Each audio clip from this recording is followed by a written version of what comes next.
Hey, in this episode, I'm going to show you how to rip down long boards on your small contractor table saw. So stick around.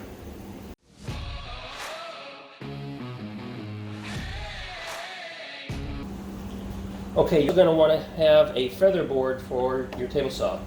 This is a Milescraft brand. I picked it up for about $10, I think, on Amazon. And how it works is it has this attached miter bar that slides right into the track on the table saw.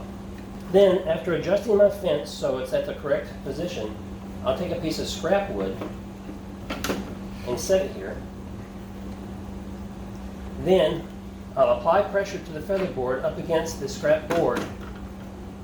Not too tight, but you want to have firm pressure there. And then tighten it down. You should be able to move your board fairly easily. Now, as you're feeding your wood through, you've got an extra set of hands that's putting pressure on your board, which is putting it up against your fence to help keep this into the board from moving around, while you're focusing on the middle section and then the rear section of the board, feeding it through. You don't have to worry about trying to push it up against your fence, which is typically what you would have to do.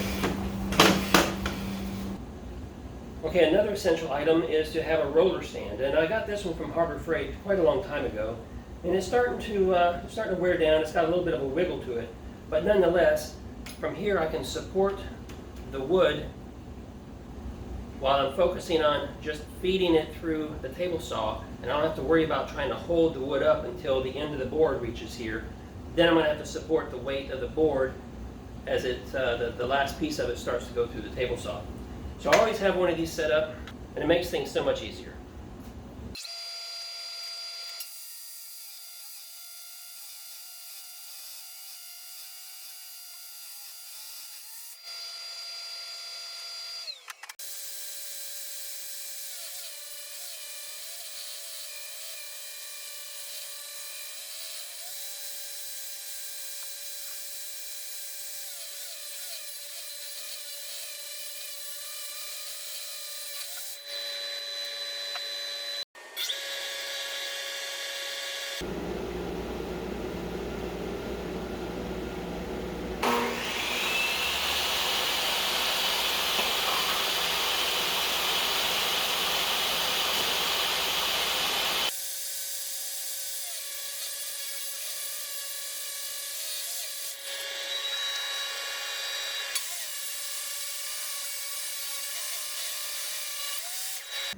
So there you go.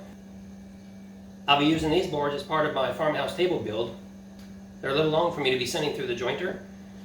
We just cleaned up the edges on the table saw, and we can make that work.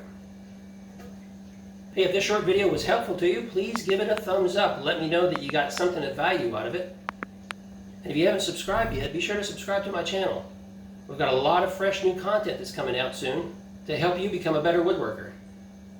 And as always, if you have any suggestions or tips or thoughts, questions, please leave them in the comment section below and I'll get back to you.